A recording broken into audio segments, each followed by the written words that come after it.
जय माँ तारिणी रुद्राक्ष study point को मु आपनको स्वागत जनाऊँगी। आज आमे पढ़िबा लाइफ साइंस जोटा कि रही आम जीव विज्ञान जीव विज्ञान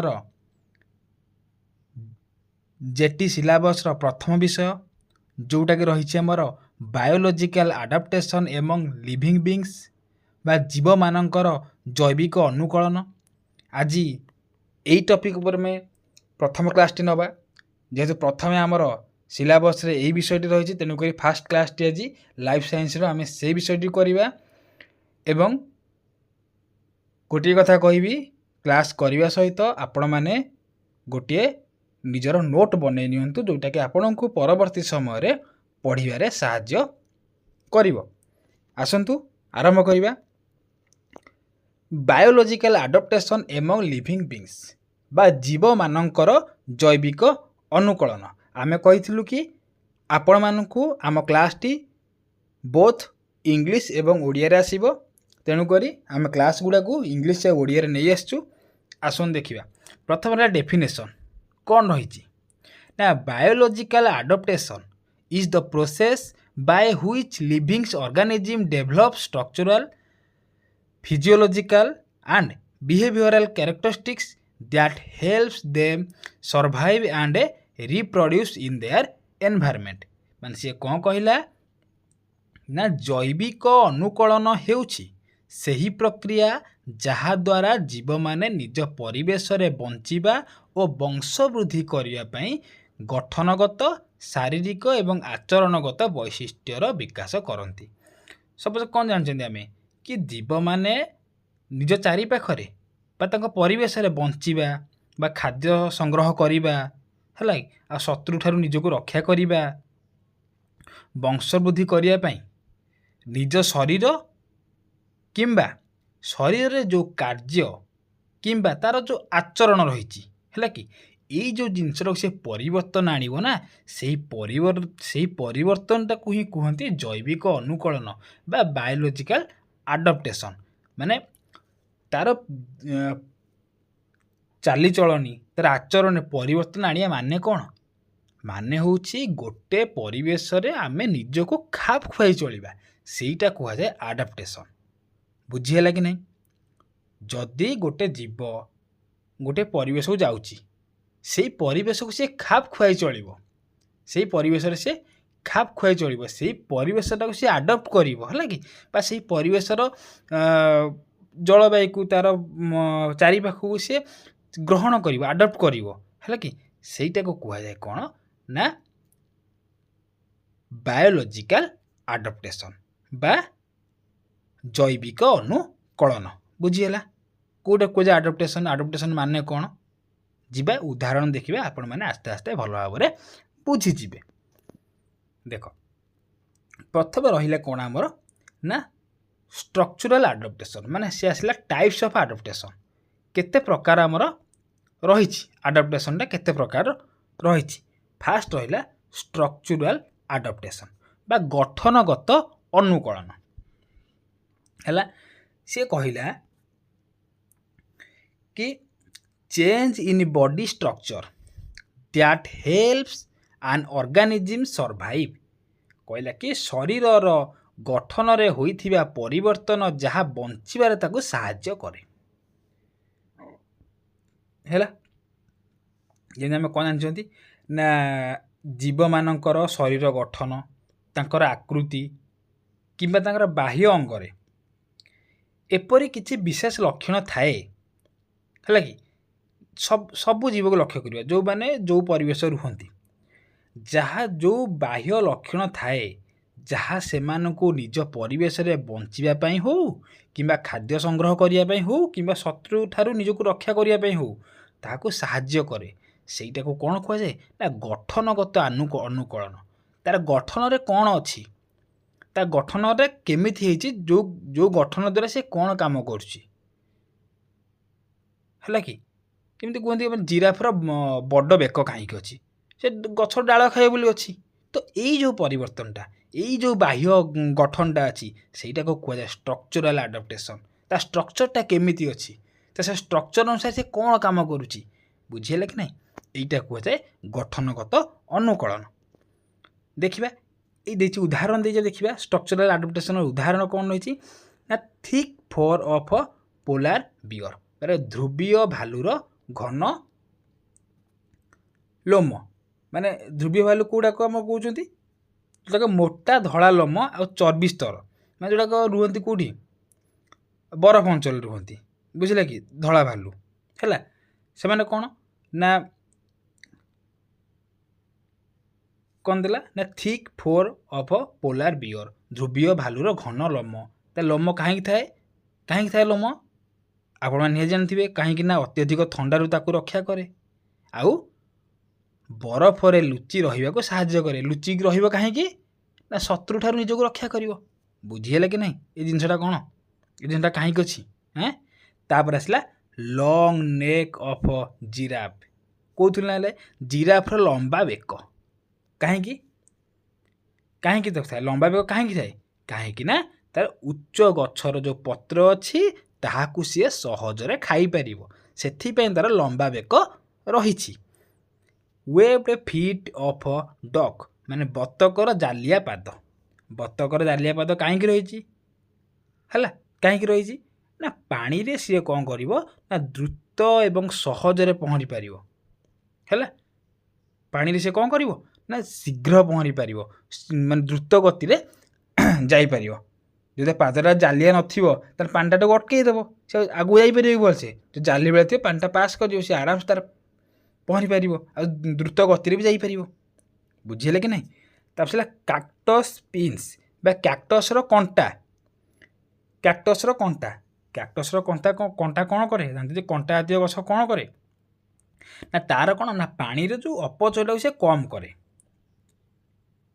आउ पशु पक्षी ठार सुरक्षा दिए सी कहीं मरुभूमि रुहे तार कौन पानी अपचयटा कम सी कम पानी बंची जाए आउ कंटा थाए कहीं ना सुरक्षा मिले पशु पक्षी ठार सुरक्षा मिले बुझीगला ये जिन आप भल भाव बुझीपे मुझे आशा करुच्ची बुझा सहित आपण मैंने नोट तापर आसीगला कौन ना फिजियोलॉजिकल आडप्टेशन शारीरिक आ कार्यगत अनुकूलन।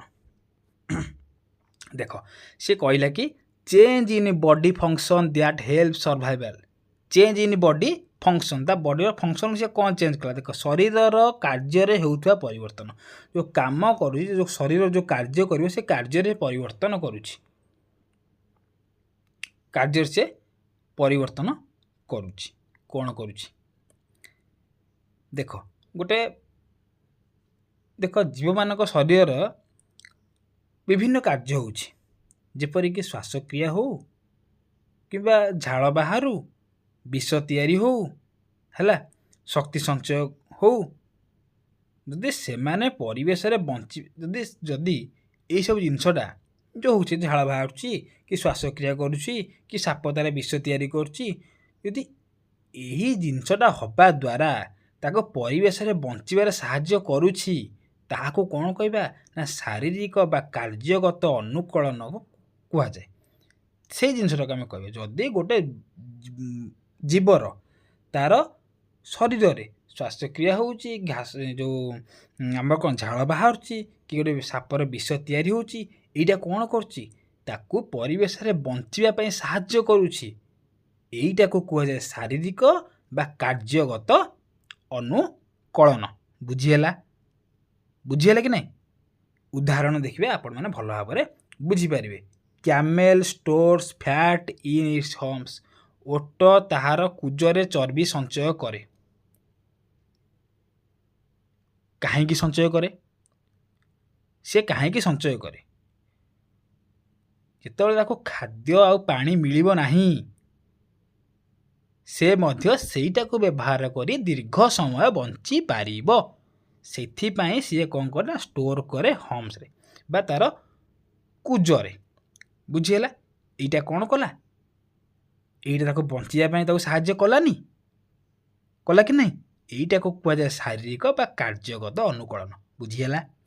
एबे आसीबा आ गोटे स्नेक स्नेक प्रोड्यूस भेनम बा साप विष उत्पादन करे ସାପ କାହିଁକି ବିଷ ଉତ୍ପାଦନ କରେ? ନା ସିଏ କ'ଣ କରେ? ନା ତା ଶିକାରକୁ ଧରିବା ପାଇଁ ହଉ କିମ୍ବା ଶତ୍ରୁଠାରୁ ନିଜକୁ ରକ୍ଷା କରିବା ପାଇଁ। ବୁଝିଗଲା? ଆଉ ଗୋଟେ ଆସିଲା human sweat to cool the body. ମଣିଷ ଝାଳ ଦ୍ୱାରା ଶରୀରକୁ ଥଣ୍ଡା ରଖେ। ଟିକେ ମିଷ୍ଟେକ୍ ହେଇଯାଇଛି ହେଲା, ଏଟା ଝାଳ ହବ। ମଣିଷ ଝାଳ ଦ୍ୱାରା ଶରୀରକୁ ଥଣ୍ଡା ରଖେ। ବୁଝିଗଲା? ଶରୀର ଯେତେବେଳେ ମଣିଷର ଝାଳଟା ବାହାରେ, ସେ ଝାଳଟା କ'ଣ କରେ ମଣିଷର? ନା ମଣିଷର ଯେଉଁ ତା ଶରୀରର ତାପମାତ୍ରା ନଥାଏ କି, ତା ତାପମାତ୍ରାଟା ସିଏ କ'ଣ କରେ? ନା ସନ୍ତୁଳିତ କରେ। ହେଲା, ସେଥିପାଇଁ ମଣିଷ ଶରୀର ଝାଳ ବାହାରେ। ଏଇଟା ତାର ପରିବର୍ତ୍ତନ ହେଲା କି ନାହିଁ?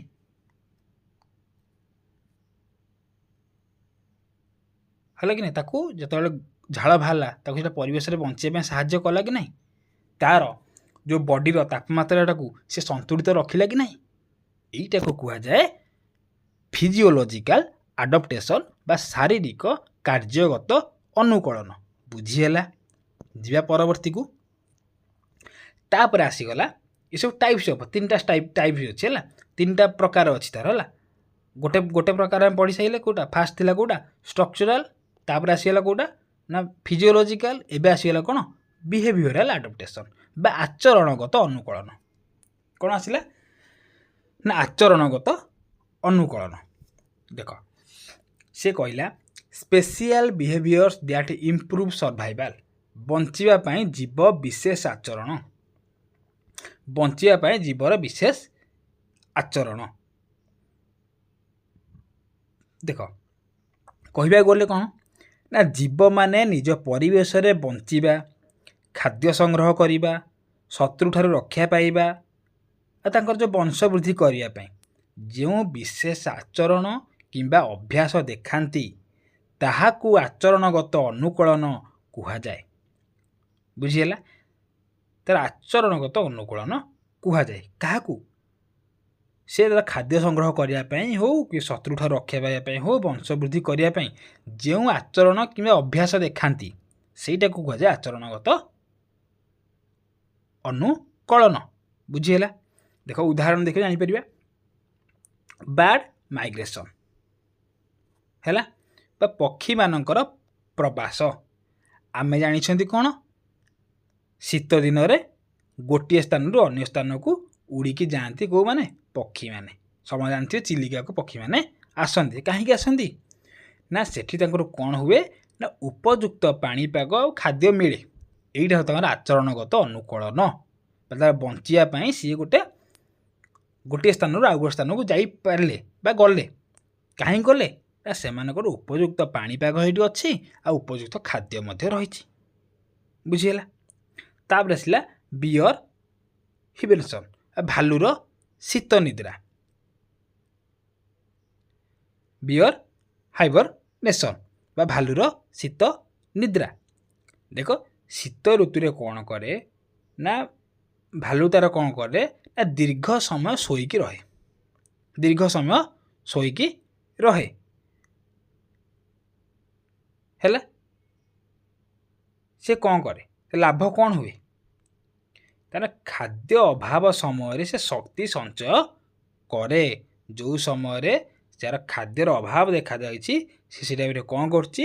ନା ନିଜର ଶକ୍ତିକୁ ସେ ସଞ୍ଚୟ କରିକି ରଖୁଛି। ହେଲା, ତାପରେ ଆସିଲା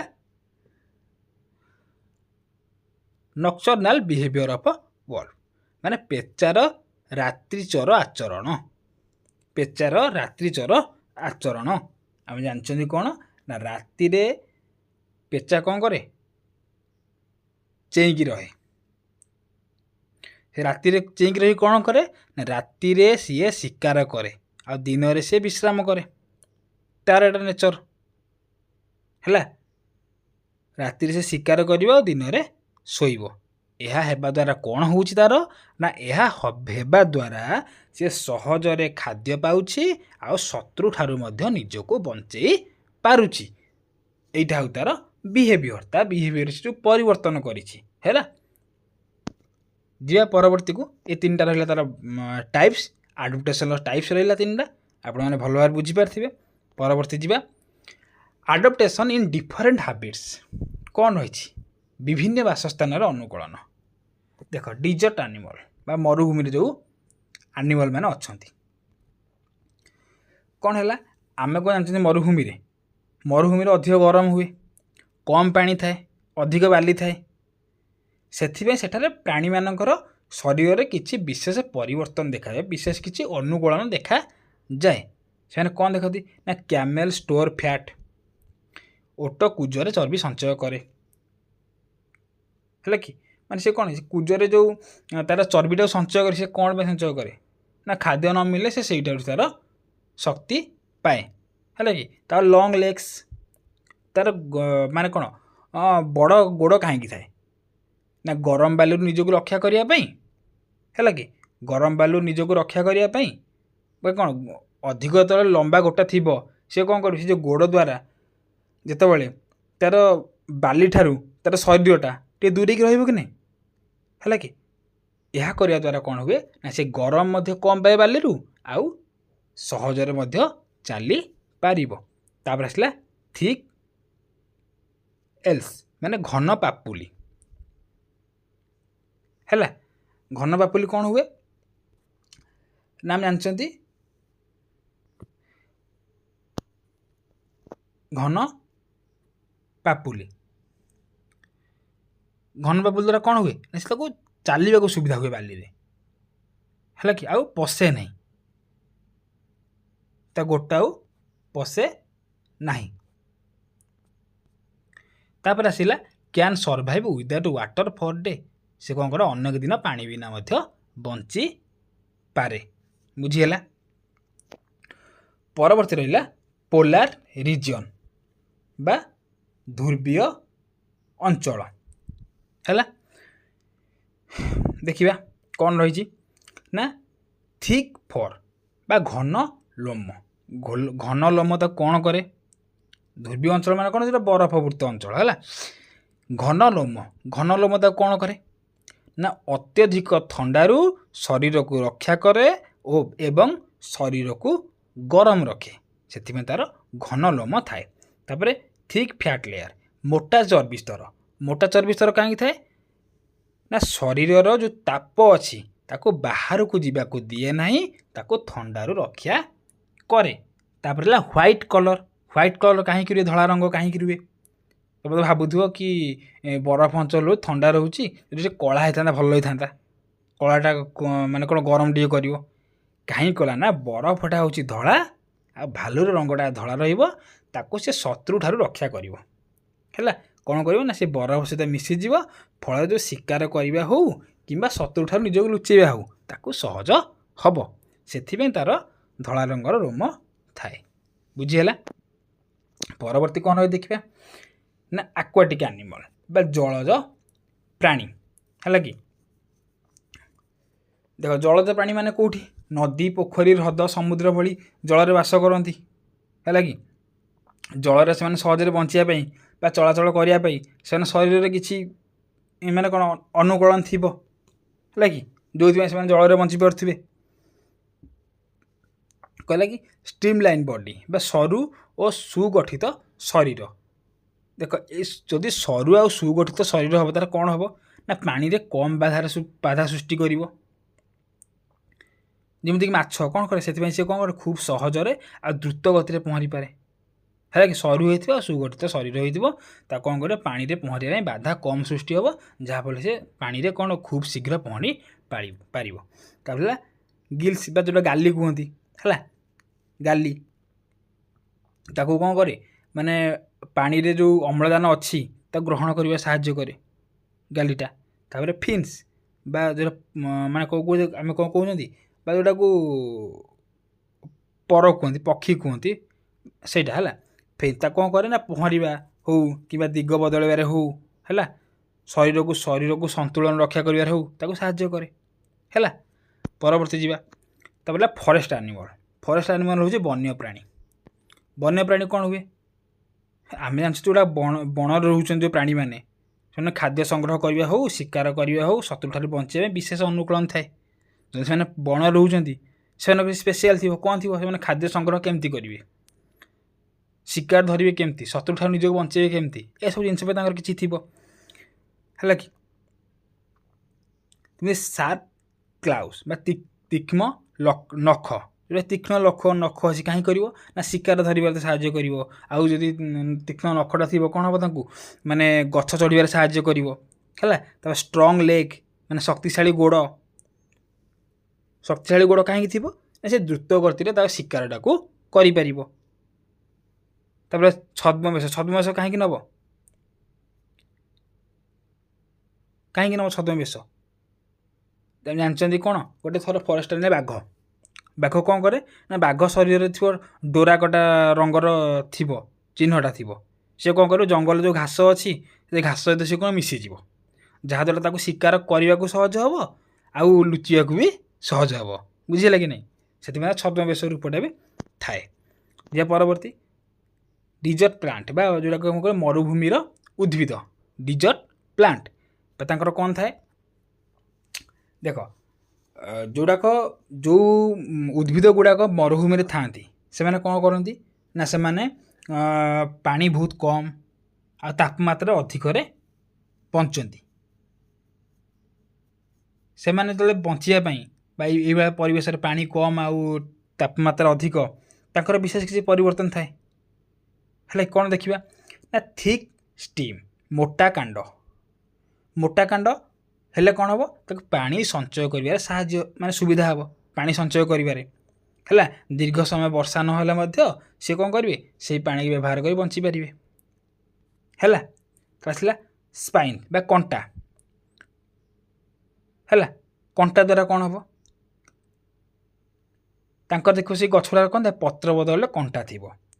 କଣ୍ଟା ଦ୍ୱାରା କ'ଣ ହେବ ନା ପାଣି କମ୍ ବାଷ୍ପୀଭୂତ ହେବ। ମନେ ରଖିଥାନ୍ତୁ ଗୋଟେ ଭଲ କଥା, କଣ୍ଟା ଦ୍ୱାରା ପାଣିଟା କ'ଣ ହେବ କମ୍ ବାଷ୍ପୀଭୂତ ହେବ, ବେଶୀ ବାଷ୍ପୀଭୂତ ହେବ ନାହିଁ ଗରମରେ। ହେଲା, ଆଉ କ'ଣ ହେବ ନା ପଶୁମାନେ ମଧ୍ୟ ତାକୁ ଖାଇପାରିବେ ନାହିଁ, ଯେହେତୁ କଣ୍ଟା ଥିବ ତାକୁ ଖାଇପାରିବେ ନାହିଁ। ତାପରେ ଡିପ୍ ରୁଟ୍ ବା ଗଭୀର ମୂଳ। ହେଲା, ମୂଳ ମାଟି ଭିତରକୁ ବହୁତ ଗଭୀର ପର୍ଯ୍ୟନ୍ତ ଯାଏ, ତଳେ ଥିବା ପାଣିକୁ ଶୋଷି ନିଏ। ସେମାନଙ୍କର ଯେଉଁ ମରୁଭୂମିରେ ଯେଉଁ ଗଛ ଥାନ୍ତି ତାଙ୍କ ମୂଳଟା ବହୁତ ତଳକୁ ଯାଇଥାଏ। ବୁଝିହେଲା, ଏଗୁଡ଼ା ସବୁ ଡିଜର୍ଟ ପ୍ଲାଣ୍ଟ ବା ମରୁଭୂମିର ଉଦ୍ଭିଦ, ଏମାନଙ୍କର ଏଇ ଆଡପ୍ଟେସନଟା ହେଇଥାଏ। ହେଲା, ପରବର୍ତ୍ତୀ ଦେଖିବା ଆକ୍ୱାଟିକ୍ ପ୍ଲାଣ୍ଟ ବା ଜଳଜ ଉଦ୍ଭିଦ। ଜଳଜ ଉଦ୍ଭିଦ କ'ଣ ନା ତାଙ୍କର ଯେଉଁଗୁଡ଼ାକ ଜଳରେ ବଞ୍ଚୁଛନ୍ତି। ହେଲା କି ଦେଖ, ତାପରେ କ'ଣ ହେଲା ନା ବ୍ରୋଡ୍ ଲିଭ୍ସ ବା ଚଉଡ଼ା ପତ୍ର। ତାଙ୍କର କ'ଣ ହୋଇଥାଏ ପତ୍ର ବଡ଼ ଆଉ ଚଉଡ଼ା ହୋଇଥାଏ। ଏହା ପାଣି ଉପରେ ଭାସି ରହିବାରେ ସାହାଯ୍ୟ କରେ। ଯେତେବେଳେ ବଡ଼ ପତ୍ରଟା ହେବ ଚଉଡ଼ା ହେବ ତାକୁ କ'ଣ ହେବ ପାଣି ଉପରେ ଭାସିକି ରହିବ ଆଉ ସୂର୍ଯ୍ୟ କିରଣ ଭଲ ଭାବେ ପାଇ ଖାଦ୍ୟ ପ୍ରସ୍ତୁତ କରିବ। ସେଥିପାଇଁ ତାଙ୍କର ଥାଏ କ'ଣ ଚଉଡ଼ା ପତ୍ର ଥାଏ। ତାପରେ ଏୟାର ସ୍ପେସେସ୍ ବା ବାୟୁ ଖାଲି ସ୍ଥାନ, ଯଦି କାଣ୍ଡ ହେଉ କି ପତ୍ର, ହେଲା ତାଙ୍କ ଭିତରେ ବାୟୁ ଭରା ଖାଲି ସ୍ଥାନ ଥାଏ। ଏହା ଉଦ୍ଭିଦକୁ କ'ଣ କରେ ନା ପାଣି ଉପରେ ଭାସି ରହିବାରେ ସାହାଯ୍ୟ କରେ। ଯେଉଁଗୁଡ଼ାକ ରହିଲା ଆମର ତାଙ୍କ ଯେଉଁ ପତ୍ର ହେଉ ଯେଉଁ କାଣ୍ଡ ହେଉ ତାଙ୍କ ଭିତରେ କ'ଣ ଥାଏ ନା ତାଙ୍କ ଭିତରେ ବାୟୁ ଥିବ, ବାୟୁ ଖାଲି ଥିବ, ପବନ ଖାଲି ଥିବ ଆଉ ସେଗୁଡ଼ା ଖାଲି ସ୍ଥାନ ଥିବ, ଯେଉଁଟା କ'ଣ କରିବ ତାକୁ ପାଣି ଉପରେ ଯେଉଁ ଭାସିବା ପାଇଁ ତାକୁ ସାହାଯ୍ୟ କରିବ। ହେଲା, ତାପରେ ଫ୍ଲେକ୍ସିବୁଲ୍ ଷ୍ଟ୍ରିମ୍ ବା ନମନୀୟ କାଣ୍ଡ। ତାଙ୍କର କ'ଣ ନା କାଣ୍ଡ କୋମଳ ହେଇଥିବ ନମନୀୟ ହେଇଥିବ। ତ ନମନୀୟ ମାନେ କୋମଳ ହେଇଥିବ, କୋମଳ ଆଉ ନମନୀୟ ହୋଇଥିବ। କ'ଣ ପାଣିର ଢେଉ କିମ୍ବା ସ୍ରୋତ ସହ ସହଜରେ ବଙ୍କିଯିବ ଆଉ ଭାଙ୍ଗିବ ନାହିଁ। ସେଥିପାଇଁ ତାର କ'ଣ ଫ୍ଲେକ୍ସିବୁଲ୍ ଷ୍ଟ୍ରିମ୍ ହେଇଥାଏ, ନମନୀୟ କାଣ୍ଡ ହେଇଥାଏ। ଦେଖିଥିବ ଏ ଯେଉଁ ପାଣିରେ ଯେଉଁଗୁଡ଼ାକ ଥିବେ ସେମାନେ କ'ଣ ପାଣି ବାଜିଲେ ସେମାନେ ବଙ୍କି ଯାଉଥିବେ କିନ୍ତୁ ଭାଙ୍ଗିବେ ନାହିଁ। ହେଲା, ସେଥିପାଇଁ ତାର ଫ୍ଲେକ୍ସିବୁଲ୍ ଷ୍ଟ୍ରିମ୍ ଥାଏ ବା ନମନୀୟ କାଣ୍ଡ ଥାଏ। ପରବର୍ତ୍ତୀ ଦେଖିବା ଇମ୍ପୋର୍ଟାନ୍ସ ଅଫ୍ ଆଡପ୍ଟେସନ୍ ବା ଅନୁକୂଳନ ଗୁରୁତ୍ୱ। ହେଲା, ଯେମିତି ହେଲ୍ପ ସର୍ଭାଇଭାଲ ବା ବଞ୍ଚିବାରେ ସାହାଯ୍ୟ କରେ। ତୁମେ ଦେଖିଥିବ ବଞ୍ଚିବାରେ କ'ଣ ସାହାଯ୍ୟ କରେ, ଉଦାହରଣ ତ ଏତେ ଦେଖିଲେ। କିନ୍ତୁ ମରୁଭୂମିରେ ଓଟ କ'ଣ କଲା ତା କୁଜରେ ଚର୍ବି ସଞ୍ଚୟ କଲା, ଅନେକ ଦିନ ପାଣି ବିନା ମଧ୍ୟ ବଞ୍ଚି ପାରିଲା। ପାଣି ଆଉ କ'ଣ ଚର୍ବି ସଞ୍ଚୟ କଲା ଆଉ ତାର ଅନେକ ଦିନ ବଞ୍ଚି ପାଇଲା। ତ ହେଲ୍ପ କଲା କୋଉଟା ବଞ୍ଚିବାରେ, ସର୍ଭାଇଭ୍ କରିବାରେ ହେଲା।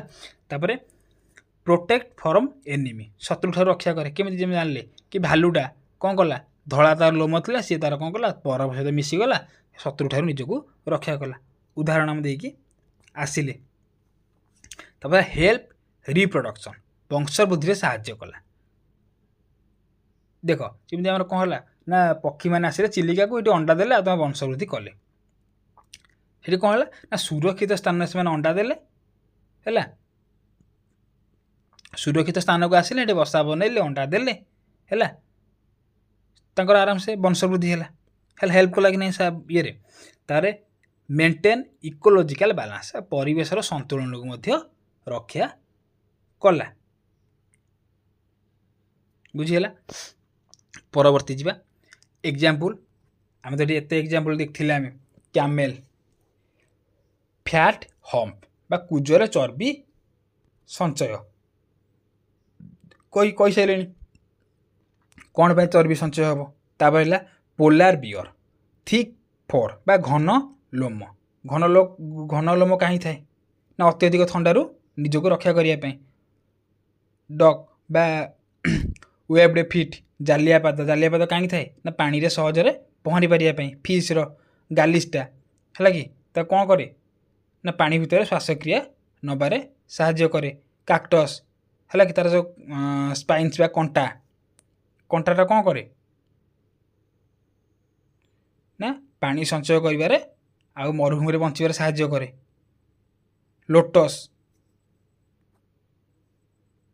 ଲୋଟସ୍ ପଦ୍ମ ଫୁଲ ତାର କ'ଣ ଥାଏ ନା ବଡ଼ ପତ୍ର ଥାଏ। ବଡ଼ ପତ୍ର ଥିଲେ କ'ଣ ହେବ ନା ପାଣି ଉପରେ ସହଜରେ ଭାସିବାରେ ସାହାଯ୍ୟ କରେ ହେଲା। ତାପରେ ଜିରାଫର କ'ଣ ଲଙ୍ଗ ନେକ୍, ଲମ୍ବା ବେକ, ତାକୁ କ'ଣ କରେ ନା ଉଚ୍ଚ ଗଛର ପତ୍ର ଖାଇବାରେ ସାହାଯ୍ୟ କରେ ଜିରାଫକୁ। ତାର ୱଲ୍ଫ, ରାତ୍ରିଚରର ଅଭ୍ୟାସ, କ'ଣ କରେ ରାତିରେ ଶିକାର କରି ଖାଦ୍ୟକୁ ସେ ସଂଗ୍ରହ କରେ। ବୁଝିହେଲା କି ନାହିଁ। ପରବର୍ତ୍ତୀ ଦେଖିବା କ'ଣ ରହିଛି, କେତେଟା ରହିଛି ମେନ୍ ପଏଣ୍ଟ ରହିଛି ପରୀକ୍ଷା ପାଇଁ। ଯେଉଁ ଜିନିଷ ପଢ଼ିଲେ 4ଟା ମେନ୍ ପଏଣ୍ଟ ରହିଛି। କ'ଣ ରହିଛି ନା ଆଡାପ୍ଟେସନ୍ ହେଲ୍ପ ଅର୍ଗାନିଜିମ୍ ସର୍ଭାଇଭ୍, ଅନୁକଳନ ଜୀବମାନଙ୍କୁ ବଞ୍ଚିବାରେ ସାହାଯ୍ୟ କରେ। 3 ଟାଇପ୍ ରହିଛି, ତାର ଟାଇପ୍ସଟା ଷ୍ଟ୍ରକ୍ଚରାଲ ରହିଛି, ଫିଜିଓଲୋଜିକାଲ ରହିଛି, ବିହେଭିଅରାଲ ରହିଛି। ମାନେ କ'ଣ ଗଠନଗତ, ଶାରୀରିକ, ଆଚରଣଗତ। ତାପରେ adaptation develop over many generation throw evolution ବା ଅନେକ ପିଢ଼ି ଧରି ବିକାଶ, ଇଭଲ୍ୟୁସନ୍ ମାଧ୍ୟମରେ ଅନୁକଳନ ଗଠିତ ହୁଏ। ଆଉ ଗୋଟେ କ'ଣ ରହିଲା ନା every habits has A different adaptation, ପ୍ରତ୍ୟେକ ବାସସ୍ଥାନରେ ଭିନ୍ନ ଭିନ୍ନ ଅନୁକୂଳନ ଦେଖାଯାଏ। ତୁମେ ଦେଖୁଥିବ କେଉଁ ସ୍ଥାନରେ କେମିତି ବରଫରେ କ'ଣ ହେଉଛି, ମରୁଭୂମିରେ କ'ଣ ହେଉଛି, ପାଣିରେ କ'ଣ ହେଉଛି, ସବୁଗୁଡ଼ାକର ଅଲଗା ଅଲଗା ଦେଖୁଥିବ। ପ୍ରତ୍ୟେକ ବାସସ୍ଥାନରେ ଭିନ୍ନ ଭିନ୍ନ ଅନୁକୂଳନ ଦେଖାଯାଏ ହେଲା। ତାପରେ ଆସିଲା କ'ଣ ଇମ୍ପୋର୍ଟାଣ୍ଟ କେଉଁଟା, ସେଇ ଯେଉଁ ଡେଫିନେସନ୍ଟା ଯେଉଁଟା ଫାଷ୍ଟରୁ କୁହାଯାଇଥିଲା ହେଲା କି, ଯେଉଁଟାକୁ ଫାଷ୍ଟରୁ ଆମକୁ ଡେଫିନେସନ୍ରେ କୁହାଯାଇଥିଲା। କ'ଣ biological adaptation is process, biological adaptation is the process by which organism becomes better suited to survive and reproduce in their environment। ହେଲା, ଜୈବିକ ଅନୁକୂଳନ ହେଉଛି ଏକ ପ୍ରକ୍ରିୟା ଯାହାଦ୍ୱାରା ଜୀବମାନେ ନିଜ ପରିବେଶରେ ଅଧିକ ସଫଳତାର ସହିତ ବଞ୍ଚିବା ଏବଂ ବଂଶବୃଦ୍ଧି କରିବାରେ ସକ୍ଷମ ହୋଇଥାନ୍ତି ବା ସକ୍ଷମ ହୁଅନ୍ତି। ବୁଝିହେଲା।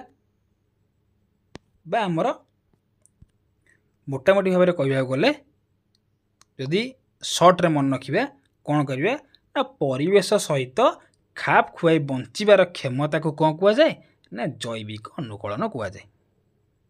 ଏସବୁରୁ କ'ଣ ଜାଣିଲେ, ଯେଉଁ ପରିବେଶକୁ ଗଲେ ସେଇ ପରିବେଶକୁ ଆମେ ଆଦରିକି ନେଇକି ଚଳିବାର ଅଛି ବା ପରିବେଶ ସହ ଖାପ ଖୁଆଇ ବଞ୍ଚିବାର କ୍ଷମତାକୁ କୁହାଯାଏ ଜୈବିକ ଅନୁକୂଳନ ହେଲା। ଥ୍ୟାଙ୍କ ୟୁ, ସମସ୍ତଙ୍କୁ ଧନ୍ୟବାଦ ଭିଡ଼ିଓଟିକୁ ଶେଷ ପର୍ଯ୍ୟନ୍ତ ଦେଖିଥିବାରୁ। ଆପଣମାନଙ୍କର ଲାଇଫ୍ ସାଇନ୍ସର ଫାର୍ଷ୍ଟ କ୍ଲାସ୍ ଆଜି ରହିଲା। ୟା ପରେ ଆମର କଣ୍ଟିନ୍ୟୁଅସ୍ଲି କ୍ଲାସ୍ ଚାଲିବ ଲାଇଫ୍ ସାଇନ୍ସର। ଆଉ ଆପଣମାନେ ଏ ପଢ଼ିବା ସହିତ ବି ନିଜର ନୋଟ୍ ବନେଇ ନିଅନ୍ତୁ। जदि भिडियोटी भल लगिला भिडियोटी लाइक शेयर एवं चैनल को सब्सक्राइब करंतु आउ जो मैंने आपण सांग मान रहिले जेटी कि एटी प्रिपेरेसन करूछन से मानकु टिके शेयर कर दियंतु। रहिली धन्यवाद। जय माता री।